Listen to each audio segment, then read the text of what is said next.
咁僱主咧可唔可以要求員工簽一份叫做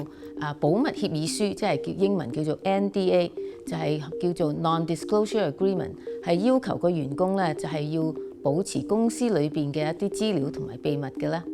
咁咧喺加州嚟講咧，呢個都係可以㗎。咁僱主咧就可以要求員工咧就係簽一啲協議書，係註明佢哋唔會將公司嘅秘密咧就係分享出去嘅。咁主要好多時咧，我哋見到嘅行業啦，都係可以講到咧，加州嚟講，當然呢個高科技嘅公司咧，一定咧就係有呢一種咁嘅喺裏邊㗎。咁即係註明員工咧就係唔可以將公司嘅秘密咧就係